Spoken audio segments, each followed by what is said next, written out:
بسم اللہ الرحمن الرحیم۔ السلام علیکم۔ ہم جو کتاب پڑھ رہے ہیں اس کا نام ہے طول عمر اور وسط رزق کے 100 مجرب نسخے، جمع و ترتیب سید وسیع امام اور سید عابد حسین زیدی صاحب۔ اب ہم کتاب کا پارٹ نمبر 2 پڑھیں گے، رزق اور عمر میں اضافے کے اسباب، نسخہ نمبر 4۔ ہر وقت باوضو رہنا اور کامل وضو مستحبات کے ساتھ کرنا۔ ہر وقت باوضو رہنا عمر بڑھاتا ہے۔ پیغمبر اسلام فرماتے ہیں کہ طہارت کو کثرت سے اختیار کرو تاکہ اللہ تعالیٰ تمہاری عمر بڑھا دے، یعنی اگر وضو توڑنے والی کوئی چیز لاحق ہو جائے تو دوبارہ وضو کیا جائے۔ ایک اور مقام پہ فرماتے ہیں کہ مکمل طریقے سے وضو کرو، اللہ تمہاری عمر میں اضافہ کرے گا۔ مکمل طریقے سے مراد ہے کہ تمام مستحبات کے ساتھ وضو کیا جائے۔ وضو کرنے سے فقر اور تنگ دستی سے بھی نجات مل جاتی ہے۔ ایک حدیث میں کہ حالت وضو میں مرنے والا شخص شہید مرتا ہے۔ ایک روایت کے مطابق اگر کوئی شخص بغیر وضو سو جاتا ہے تو اس کا بستر قبر کی مانند ہے جس پر وہ مردار کی طرح لیٹا ہے۔ ہر وقت باوضو رہنے سے انسان گناہوں سے بھی بچا رہتا ہے۔ وضو کے مستحبات: نمبر 1، دوران وضو سورہ قدر کی تلاوت کرنا۔ نمبر 2، وضو کی مستحب دعائیں دوران وضو پڑھنا، دیکھیے توضیح المسائل۔ نمبر 3، وضو کا برتن دائیں طرف ہو۔ نمبر 4، مکمل خشوع و خضوع اور توجہ سے وضو کرنا۔ نمبر 5، کم سے کم پانی سے وضو کرنا۔ 1 مد یعنی 3 پاؤ پانی سے وضو کرنا مستحب ہے۔ نسخہ نمبر 5، گناہوں کو ترک کرنا اور تقوی اختیار کرنا۔ آپ سوچیں کہ مال، عزت، صحت، راحت، غرض، دنیا کی ہر نعمت اللہ تعالیٰ کے خزانے میں ہے۔ معاذ اللہ، کیا دنیا کی کوئی نعمت اللہ کے قبضے قدرت سے خارج ہے؟ کیا آپ کسی کو راضی کیے بغیر اس کے خزانے سے کچھ حاصل کر سکتے ہیں؟ کسی انسان کے خزانے سے تو اس کو راضی کیے بغیر کچھ نکالنے کی صورتیں ممکن ہے۔ چوری کر لیں، ڈاکہ ڈال لیں یا کسی ایسے شخص سے سفارش لے آئیں کہ اس کے خوف سے صاحب خزانہ آپ کو کچھ دینے پر مجبور ہو جائے، مگر ظاہر ہے کہ اللہ کے ہاں تو یہ تدبیریں نہیں چل سکتی۔ نہ وہاں کسی کی چوری اور ڈاکے کی مجال اور نہ کسی ایسی سفارش کا احتمال ہے جو اللہ تعالیٰ کو مجبور کر دے۔ جب تک آپ انہیں راضی نہیں کر لیتے ان کے خزانے سے کوئی چیز حاصل نہیں کر سکتے۔ ایک علاقے کے معمولی تھانے دار کی مخالفت سے جینا دوبر ہو جاتا ہے تو سوچیے کہ پوری کائنات کے پروردگار کی نافرمانی کر کے زندگی کتنی مشکل ہوگی۔ جب بھی پروردگار عالم نے فرمایا ہے کہ جو شخص میری اس نصیحت سے انکار کرے گا تو اس کے لیے زندگی تنگی کی زندگی ہوگی اور قیامت کے روز ہم اس کو اندھا اٹھائیں گے۔ وہ کہے گا، اے میرے رب، آپ نے مجھے اندھا کر کے کیوں اٹھایا؟ میں تو آنکھوں والا تھا۔ تو ارشاد ہوگا کہ تیرے پاس ہمارے احکام پہنچے تھے پھر بھی تو نے کچھ خیال نہ کیا، اور اس طرح اس شخص کو ہم سزا دیں گے جو حد سے گزر جائے اور اپنے رب کی نشانیوں پر ایمان نہ لائے، اور واقعی آخرت کا عذاب بڑا سخت و دیرپا ہے۔ سورہ طٰہٰ آیت نمبر 124۔ ان آیات میں پروردگار عالم نے واضح طور پر فرما دیا ہے کہ جس نے میرے ارشادات سے روگردانی کی اور میرے احکام کی تعمیل نہ کی اور نافرمانی کی اور گناہوں میں مبتلا رہا، اس پر نہ صرف اس دنیا کی زندگی کو تنگ رکھوں گا بلکہ آخرت میں بھی اسے اندھا اٹھاؤں گا۔ ایسی جگہ سے رزق ملے گا جہاں اس کا گمان نہ ہو۔ ارشاد خدا بندی ہے کہ اور جو شخص تقوی اختیار کرتا ہے، گناہوں سے بچتا ہے، اللہ اس کے لیے نجات کی راہ نکال دیتا ہے اور اس کو ایسی جگہ سے رزق پہنچاتا ہے جہاں سے اس کا گمان بھی نہیں ہوتا۔ اور جو شخص اللہ پر بھروسہ کرے گا تو اللہ اس کے لیے کافی ہے۔ سورہ طلاق آیت نمبر 2۔ پریشانی سے نجات: پیغمبر اسلام ارشاد فرماتے ہیں کہ میں ایک ایسی آیت جانتا ہوں کہ اگر لوگ اس پر عمل کریں تو وہ پریشانی سے نجات کے لیے کافی ہوگی۔ اس کے بعد حضور نے یہ آیت تلاوت فرمائی، اور جو شخص اللہ سے ڈرے گا اللہ اس کے ہر کام میں آسانی کر دے گا۔ اللہ آپ کی حالت کو دیکھ رہا ہے۔ کیا خدا کو علم نہیں کہ اس بندے کے پاس رزق کی تنگی ہے، اس کو فلاں مرض ہے، اس کو فلاں پریشانی ہے؟ آپ کی ضروریات، آپ کی حاجات، آپ کی تکلیفیں اور جو کچھ حالات گزر رہے ہیں وہ محبوب حقیقی دیکھ رہے ہیں۔ سب کچھ اس کی نظر میں ہے۔ اللہ کی آنکھ آپ کو دیکھ رہی ہے اور ان کو آپ سے محبت بھی ہے، اور ان کو ہر تکلیف، پریشانی، تنگی ظاہر کرنے پر قدرت بھی ہے، اور ایک مہربان ماں کی طرح جب آپ سوتے ہیں تو وہ نگہبانی کرتا ہے، جب آپ گناہ کرتے ہیں تو وہ مہربانی کرتا ہے، جب آپ بھوکے ہوتے ہیں تو وہ مہمانی کرتا ہے۔ ایسے کریم کی فرما برداری کر کے تو دیکھیے، جب اتنے گناہوں کے بوجھ کے باوجود کے ساتھ وہ آپ کا اتنا خیال رکھتا ہے تو پھر اپنی نافرمانی سے اجتناب اور اپنی فرما برداری سے آپ کی پریشانیاں کیوں نہ دور کرے گا؟ آپ کے سارے کام آسان ہو جائیں گے۔ جب خود پروردگار عالم نے فرما دیا کہ جو شخص بھی تقوی اختیار کرے گا ہم اسے ایسی جگہ سے روزی دیں گے جہاں اس کو گمان بھی نہ ہوگا، اور اس کے سب کاموں کو آسان کریں گے۔ مصیبت ٹالنے کے راز، آپ کا کوئی دوست روزانہ آپ کے پاس آ کر آپ کا دل بہلاتا ہو اور پھر وہ کسی مصیبت میں پھنس جائے اور کسی وجہ سے نہ آئے، تو اگر آپ واقعی اس کے دوست ہیں تو فوراً اس کی مصیبت کو ٹالنے کی کوشش کریں گے کہ وہ پھر آتا رہے۔ اللہ تعالیٰ کو بھی اپنے بندے کی آہوزاری، مناجات اور اللہ اللہ کرنا محبوب ہے۔ جب بندہ کسی مصیبت میں پھنستا ہے تو جلدی اس کی مصیبت ٹال دیتا ہے تاکہ میرا بندہ پھر میری حضوری میں آئے۔ جلدی سے مصیبت ٹالنے کا راز دوستی ہے، تو اللہ تقوی کی برکت سے اپنے دوستوں کا کام آسان کر دیتا ہے۔ آسمانی برکتیں ہیں۔ ارشاد رب العزت ہے کہ اگر لوگ ایمان لاتے اور تقوی اختیار کرتے تو ہم ان پر زمین و آسمان کی طرح طرح کی برکتیں کھول دیتے ہیں۔ تقوی سے زندگی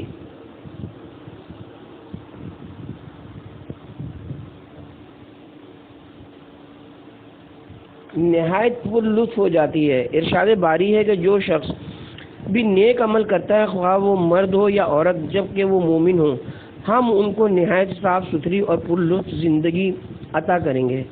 تقوی کی برکت سے اس شخص کی اولاد تک کو نفع پہنچتا ہے۔ قرآن میں حضرت موسیٰ و خضر کے واقعے سے بیان ہوا ہے کہ خضر نے موسیٰ سے کہا، میں نے جو وہ دیوار بلا اجرت درست کر دی وہ یتیم بچوں کی تھی جو شہر میں رہتے ہیں، اور اس دیوار کے نیچے ان کا خزانہ گڑھا ہوا ہے، اور ان کا باپ صالح آدمی تھا۔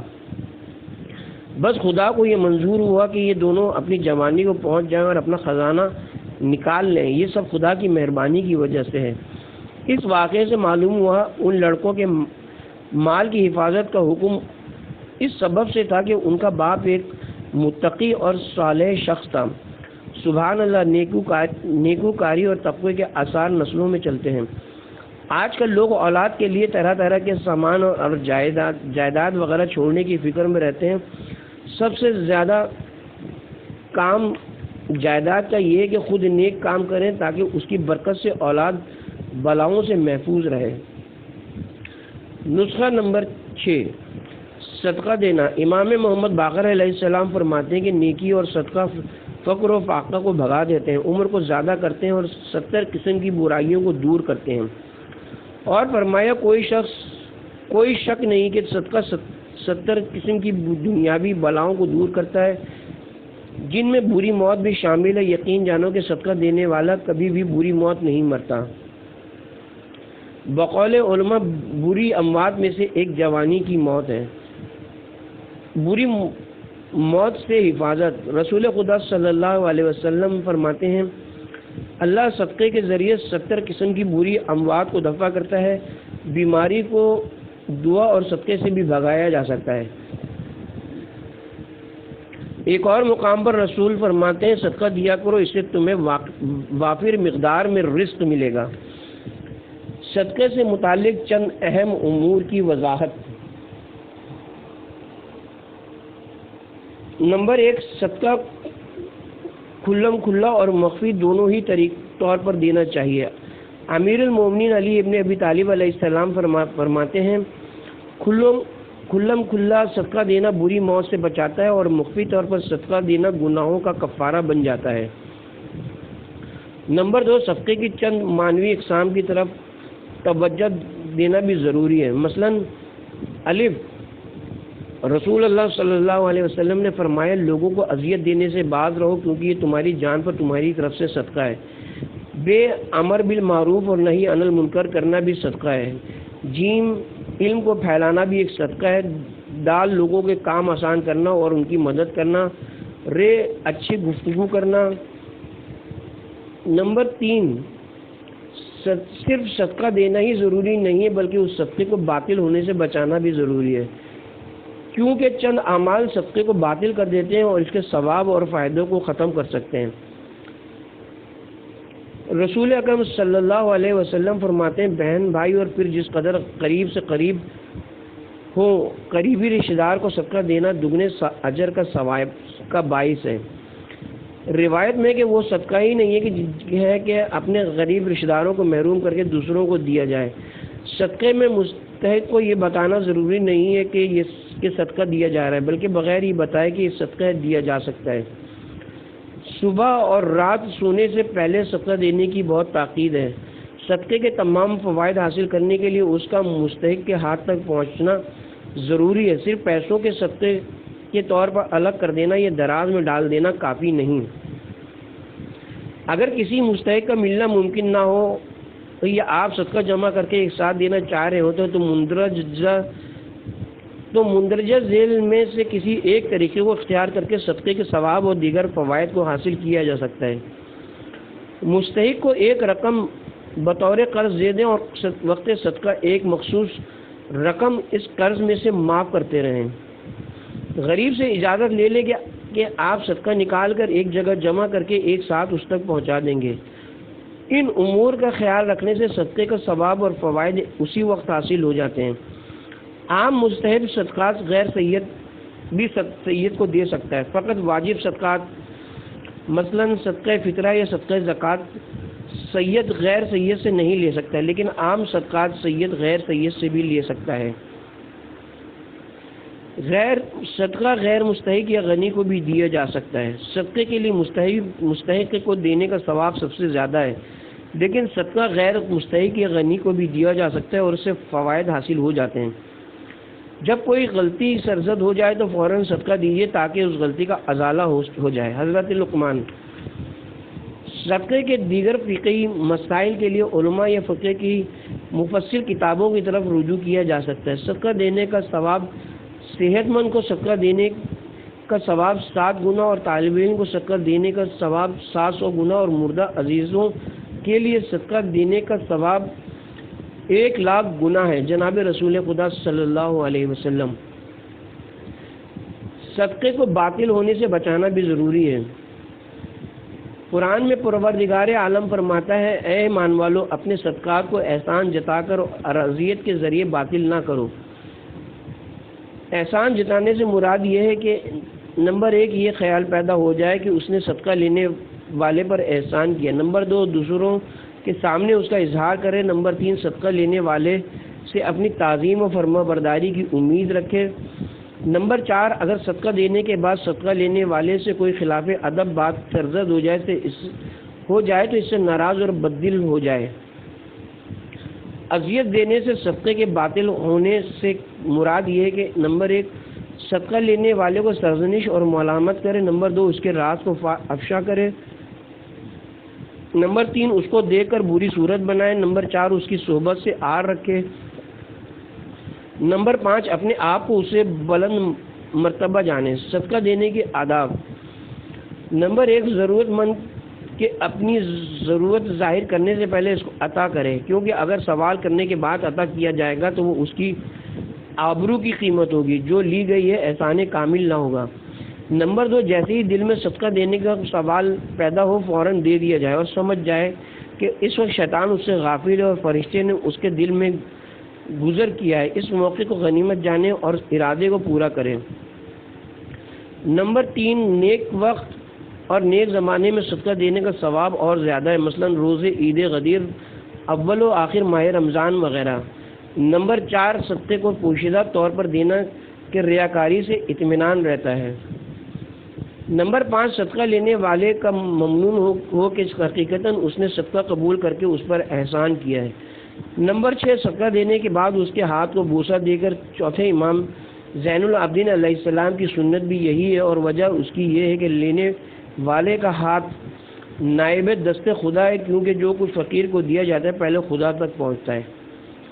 نمبر 7، اپنے ہاتھ کو فقیر کے ہاتھ سے بلند نہ کرے بلکہ اپنا ہاتھ نیچے کھلا رکھے تاکہ فقیر خود اٹھا لے۔ نمبر 8، صدقہ دیتے ہوئے فقیر سے تواضع اور فروتنی سے پیش آئے۔ نمبر 9، جو چیز صدقے میں دی جائے ایسی ہو کہ لینے والے کے لیے خفت اور شرم کا باعث نہ بنے۔ نمبر 10، اگر اسے قبول کرنے سے شرم آتی ہے تو صدقے کو ہدیہ اور تحفہ قرار دے۔ نمبر 11، اگر اس کی طبیعت بالمشافہ اور براہ راست لینے کو پسند نہ کرتی ہو تو کسی دوسرے کے ہاتھ بھیج دیں۔ اس طرح ہر وہ طریقہ جو اس کی شان گھٹانے ہرگز اختیار نہ کریں۔ نمبر 12، جو کچھ راہ خدا میں دیا ہو اس کو بزرگ اور بڑا نہ سمجھیں۔ نمبر 13، جو کچھ راہ خدا میں دیا جائے وہ اپنے تمام مال میں سب سے بہتر اور سب سے زیادہ عزیز ہو اور حرمت اور شبہ سے پاک ہو، کیونکہ خدا پاک ہے اور وہ سوائے پاک کے کسی چیز کو قبول نہیں کرتا، اور جو چیز کم درجے کی ہو اس کا دینا خلاف ادب ہے، کیونکہ خداوند عالم بھی فرماتا ہے پاکیزہ چیزوں کو خرچ کرو جن کو تم حاصل کرو۔ نمبر 14، جو چیز فقیر کو دی جائے تو اس سے دعا کی خواہش کرے، کیونکہ فقیر کی دعا دینے والے کے حق میں مستجاب ہوتی ہے۔ نمبر 15، صدقہ دینے میں استحقاق کا خیال رکھے، بدکار کو نیکوکار پر مقدم نہ رکھے، بے ہنر نادان کو اہل ہنر اور عقلمند پر ترجیح نہ دیں، پہلے ضعیفوں کی دستگیری کی کوشش کریں، زخمی عضو موجود ہونے کے باوجود تندرست عضو پر مرہم نہ رکھیں۔ نمبر 16، ترتیب فقراء کا خیال کریں، اہل تقوی علماء اور رشتہ داروں کو مقدم رکھیں۔ نمبر 17، ایسے رشتہ دار جو آپ سے دلی بغض رکھتے ہوں انہیں صدقہ دینا باوجود مخالفت نفس کے زیادہ ثواب رکھتا ہے۔ نمبر 18، صحت و تندرستی و مالداری میں صدقہ دینا نہ کہ صرف اس وقت جب مریض موت میں مبتلا یا جاں بلب ہو۔ نمبر 19، صدقے کے بجائے قرض حسنہ دے، کیونکہ امام صادق علیہ السلام فرماتے ہیں کہ صدقے کا ثواب 10 حصے اور قرض حسنہ کا ثواب 15 حصے، اس کو ضائع نہ کرو۔ نسخہ نمبر 7، تسبیح جناب فاطمہ الزہرا سلام اللہ علیہ۔ تسبیح جناب فاطمہ الزہرا سلام اللہ علیہ کا پڑھنا تسبیح جناب فاطمہ الزہرا کا پڑھنا بھی فقر و فاقہ کو دور کرتا ہے۔ اس تسبیح کے چند اور فوائد بھی روایات میں بتائے گئے ہیں۔ نمبر 1، یہ تسبیح 1000 رکعت نماز سے بہتر ہے۔ امام جعفر صادق علیہ السلام فرماتے ہیں ہر روز حضرت فاطمہ الزہرا تسبیح کا ہر نماز کے بعد بجا لانا میرے نزدیک روزانہ 1000 رکعت نماز ادا کرنے سے زیادہ محبوب ہے۔ نمبر 2، تمام گناہ معاف ہو جاتے ہیں۔ ایک اور مقام پر فرماتے ہیں جو شخص واجبی نماز کے بعد حضرت فاطمہ الزہرا کی تسبیح بجا لائے اور وہ اس حالت میں ہو کہ اس نے ابھی دائیں ہاتھ کو بائیں پر سے اٹھایا بھی نہ ہو، اس کے تمام گناہ معاف کر دیے جاتے ہیں۔ نمبر 3، اس تسبیح کے پڑھنے کا شمار ذکر کثیر کرنے والوں میں ہوگا۔ نمبر 4، ان لوگوں میں شمار ہوتا ہے جو اللہ تعالیٰ کو بہت زیادہ یاد کرتے ہیں۔ امام جعفر صادق علیہ السلام فرماتے ہیں جو شخص رات کو سونے سے پہلے حضرت فاطمہ الزہرا کی تسبیح پڑھے تو ان مردوں اور عورتوں میں سے شمار ہوگا جو اللہ تعالیٰ کو بہت زیادہ یاد کرتے ہیں اور انہوں نے اللہ کا ذکر زیادہ کیا کرو کے مطابق عمل کیا ہے۔ نمبر 5، کان کی بیماریوں اور امراض درد سے نجات ملتی ہے۔ جسمانی بیماریوں خاص طور پر کان کی بیماریوں اور امراض درد سے نجات ملتی ہے۔ امام جعفر صادق علیہ السلام۔ نمبر 6، تسبیح پڑھنے والے کا میزان عمل بھاری ہو جاتا ہے۔ امام جعفر صادق علیہ السلام۔ نمبر 7، یہ تسبیح خوشنودی خدا کا باعث ہے۔ نمبر 8، اس تسبیح سے شیطان دور ہوتا ہے۔ امام محمد باقر علیہ السلام۔ نمبر 9، یہ تسبیح جنت میں داخل ہونے کا سبب ہے۔ نمبر 10، بدبختی سے نجات دلاتی ہے۔ امام جعفر صادق علیہ السلام۔ نمبر 11، سونے سے پہلے اس کو پڑھنے سے تمام رات عبادت کا ثواب ملتا ہے۔ آداب و شرائط تسبیح فاطمہ الزہرا سلام اللہ علیہ۔ نہایت افسوس کا مقام ہے کہ اس عظیم تسبیح کو لوگ تیز تیز اور بے توجہی سے پڑھتے ہیں، جس سے پتہ چلتا ہے کہ وہ اس تسبیح کو عادت کے طور پر پڑھ رہے ہیں۔ اس کے پڑھنے میں کوئی لذت محسوس نہیں کرتے اور نہ ہی اپنے وجود میں اس کا کوئی اثر پاتے ہیں۔ لہذا اس تسبیح کو چند شرائط و آداب کے ساتھ بجا لانا ضروری ہے۔ نمبر 1، تسبیح پڑھتے وقت حضور قلب ہو، کیونکہ حضور قلب اور توجہ ہر عبادت کی قبولیت کی بنیادی شرائط میں سے ہے۔ اس شرط کے پورا نہ ہونے سے انسان اس کی برکات اور آثار سے بہرہ مند نہیں ہو سکتا۔ اگر صرف تسبیح کے الفاظ زبان پر ہوں اور خود اس کی توجہ ادھر ادھر اور وہ خود غفلت کے سمندر میں غوطہ زن ہو تو گویا وہ اللہ کی بارگاہ سے فرار ہوئے شخص کی مانند ہوگا۔ لہذا مکمل توجہ اور ارتکاز سے اس تسبیح کو انجام دینا چاہیے۔ نمبر 2، اس تسبیح کو نماز کے بعد بلا فاصلہ انجام دینا چاہیے، یعنی کوشش کرے کہ سلام کے بعد تشہد والی حالت ہی میں اس کو شروع کر دیا جائے۔ نمبر 3، تسبیح کے دوران بات چیت نہ کرے۔ نمبر 4، ادھر ادھر نہ دیکھے۔ نمبر 5، روبہ قبلہ ہو کر ہی اس تسبیح کو انجام دے۔ نمبر 6، اسے موالات پے در پے اور بغیر وقفے کے انجام دیا جائے۔ امام جعفر صادق علیہ السلام کے فرزند محمد بیان کرتے ہیں کہ امام جعفر صادق تسبیح فاطمہ کو متصلاً ادا فرماتے تھے اور اسے درمیان میں کسی شے سے قطع نہیں فرماتے تھے۔ نمبر 7، تسبیح کو خوشی کے ساتھ انجام دیا جائے۔ نمبر 8، خاص طور پر اس تسبیح کو تمام نمازوں کے بعد سونے سے پہلے پہلی ذی الحجہ کی رات کو ضرور انجام دیا جائے۔ نمبر 9، ان اذکار تسبیح کو تسبیح کے ذریعے بجا لائے اور افضل یہ ہے کہ اگر ممکن ہے تو تسبیح امام حسین کی پاک تربت کی بنی بھی ہو، کیونکہ اس کا ثواب عام تسبیح کے 70 ذکر کے برابر ہے۔ امام جعفر صادق علیہ السلام۔ نمبر 10، صحیح عربی میں پڑھی جائے۔ نمبر 11، اپنے بچوں کو جس طرح نماز کی تاکید کی جائے اسی طرح تسبیح فاطمہ کی بھی تاکید کی جائے۔ نمبر 12، اس تسبیح کو بجا لانے میں کوتاہی اور سستی کو ترک کیا جائے۔ نسخہ نمبر 8، پڑوسیوں سے اچھا سلوک کرنا۔ اس سے رزق اور عمر دونوں بڑھتے ہیں۔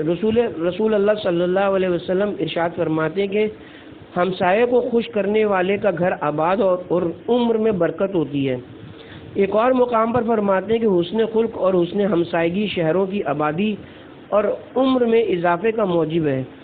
امام صادق علیہ السلام کا ارشاد ہے کہ ہمسائے کو خوش کرنے والے کے رزق میں اضافہ ہوتا ہے۔ امام حسن مجتبیٰ سے روایت ہے کہ جس میں آپ نے فرمایا، میں اپنی والدہ گرامی کو ہر شب جمعہ دیکھا وہ ساری رات اللہ کی عبادت میں مشغول رہتی تھی۔ اس دوران میں سنتا تھا کہ وہ ایک ایک مومن کا نام لے کر دعا مانگتی تھی اور اس دعا میں اپنے لیے کوئی دعا نہ مانگتی۔ ایک دن میں نے پوچھا، والدہ گرامی آپ دوسروں کے لیے تو دعا کرتی ہیں، اپنے لیے کیوں دعا طلب نہیں فرماتی؟ تو فرمایا، بیٹا پہلے ہمسایہ اور پھر اہل خانہ کا حق ہوتا ہے۔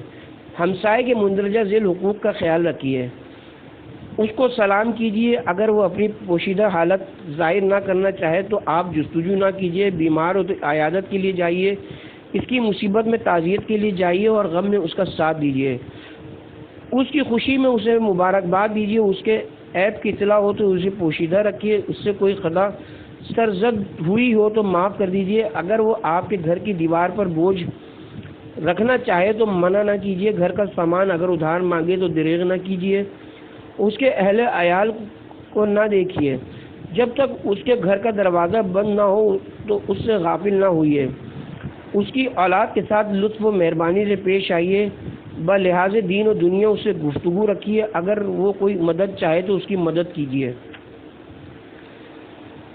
قرض مانگے تو قرض دیجیے، اپنا مکان ایسا نہ بنائیے کہ اس کے گھر کی ہوا بند ہو جائے، کوئی عمدہ غذا لائیں یا پکائیں تو انہیں بھی بھیجیے۔ ہمسائے کی شناخت عرفاً ہے، یعنی جنہیں لوگ ہمسایہ کہیں، اور بعض روایت سے پتہ چلتا ہے کہ اطراف کے 40 گھر ہمسایہ شمار ہوتے ہیں۔ مولا کائنات فرماتے ہیں، جو اپنے ہمسائے کے ساتھ احسان کرے اس کی خدمت کرنے والے زیادہ ہوں گے۔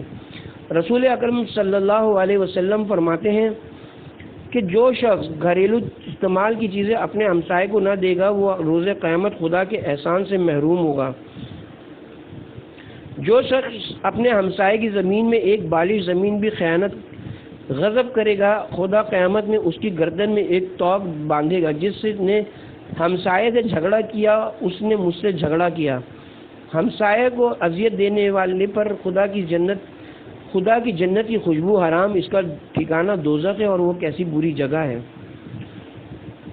نسخہ نمبر 9، کثرت سے تکبیر اللہ اکبر کہنا وسعت رزق کے لیے نہایت مجرب ہے، شرط فقط یہ ہے کہ اس اللہ اکبر کو اعتقاد اور دل کی گہرائیوں میں جگہ دے کر کہے۔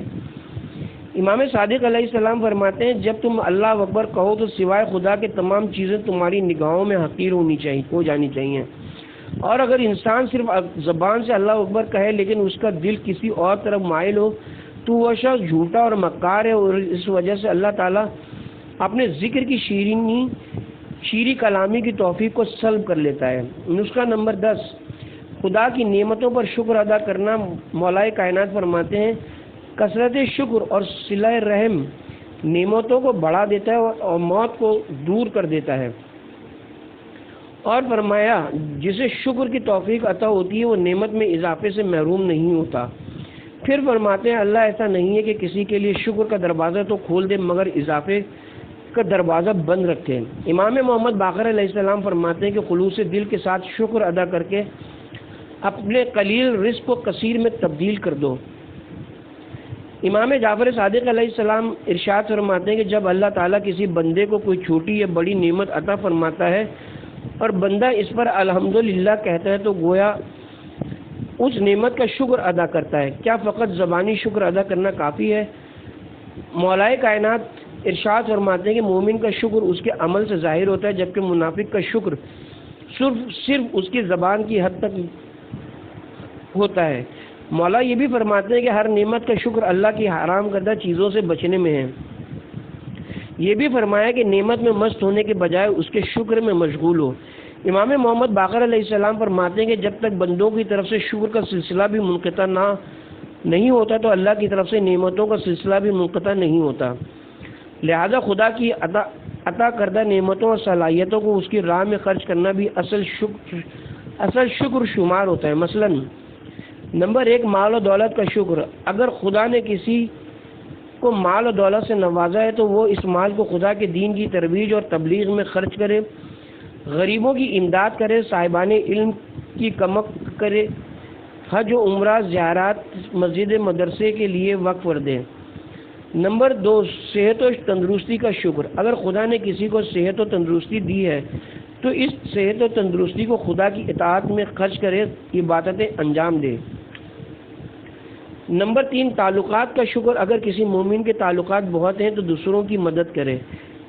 نمبر 4، زبان کا شکر۔ زبان کا شکر حمد و تسبیح اور امر بالمعروف و نہی عن المنکر میں ہے۔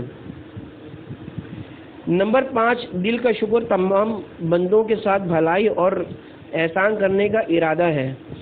نمبر 6، عقل کا شکر، غور و فکر کرنا ہے۔ نمبر 7، آنکھوں کا شکر، علم کا حصول، قرأت قرآن و حدیث اور نامحرموں سے آنکھوں کی حفاظت ہے۔ نمبر 8، سر کا شکر، سر کا سجدے میں رکھنا ہے۔ جب انسان رکوع میں اللہ کے سامنے جھک گیا تو گویا آدھے جسم کا شکر ادا کیا، اور جب سجدے میں سر رکھ دیا تو پورے اعضاء بھی بچھ گئے اور سجدے میں پورا شکر ادا ہو گیا۔ اس نے اتنا قرب خدا بندے کو کہیں نہیں ملتا جتنا سجدے میں ملتا ہے۔ مولانا رومی فرماتے ہیں کہ دیکھیے اگر کوئی حاجی آپ کو ٹوپی پہناتا ہے تو آپ بار بار اس کا شکر ادا کرتے ہیں کہ خدا آپ کو جزائے خیر دے، آپ نے ہمیں مدینے کی ٹوپی پہنائی، لیکن افسوس جس نے سر بنایا اس کا شکر ادا نہیں کیا۔ اگر خدا سر نہ دیتا تو آپ ٹوپی کہاں رکھتے؟ کیا آپ گردن پر رکھتے؟ لہذا سر کا شکر یہ ہے کہ سجدہ ادا کیجیے۔ نمبر 9، تمام نعمتوں کا شکر۔ امام جعفر صادق علیہ السلام فرماتے ہیں کہ نعمات کا شکر حرام کاموں سے پرہیز میں۔ حضرت داؤد سے روایت ہے کہ انہوں نے پروردگار سے کہا معبود میں تیرا شکر کیوں کر ادا کروں، کیونکہ نعمت کا شکر ادا کرنا خود دوسری نعمت ہے اور اس کا شکر بھی ضروری ہے۔ تو اس کے جواب میں خدا نے وہی فرمائی کہ اے داؤد جب تم نے یہ سمجھ لیا کہ جو بھی نعمت تم کو ملتی ہے وہ خدا کی طرف سے ہے تو تم نے میرا شکر ادا کر دیا۔ یہ بات یاد رکھنے والی ہے کہ نعمت کے عطا کرنے والے کی قدردانی کا نام شکر ہے، اور اس قدردانی کے آثار دل، زبان اور دیگر اعضاء و جوارح سے ظاہر ہوتے ہیں۔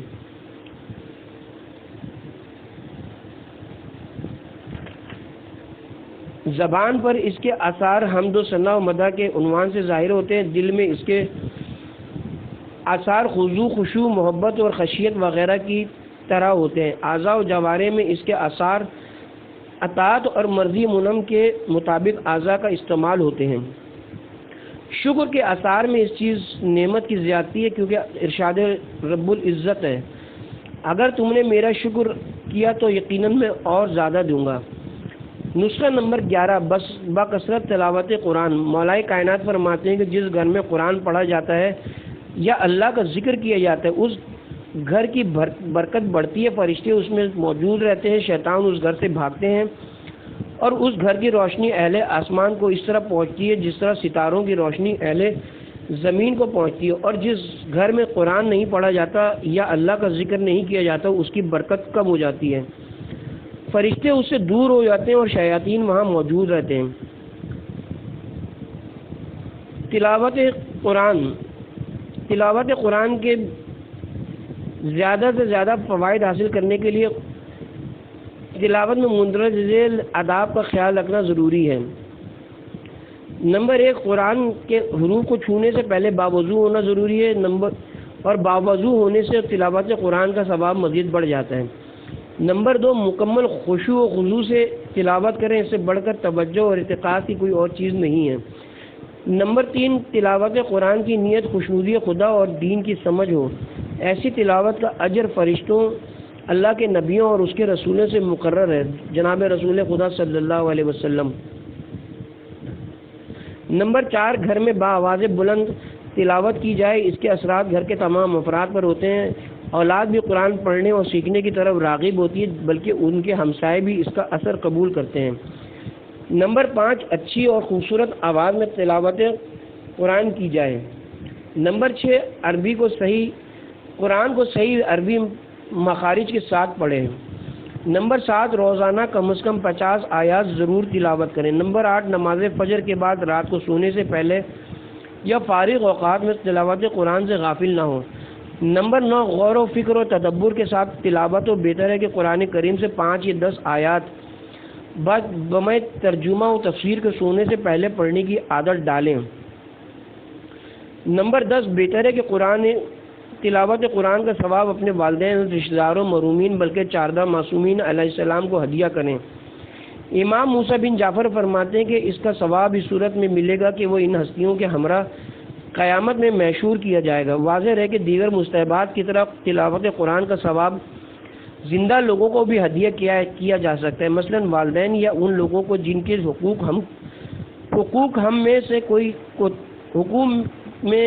ہم سے کوئی کوتاہی ہو گئی ہو، مثلا غیبت وغیرہ۔ نمبر 11، قبلہ رخ ہو کر تلاوت کی جائے کہ قبلہ رخ ہونے سے دل و جان پر اثر انداز ہوتی ہے اور دل میں انکساری پیدا ہوتی ہے۔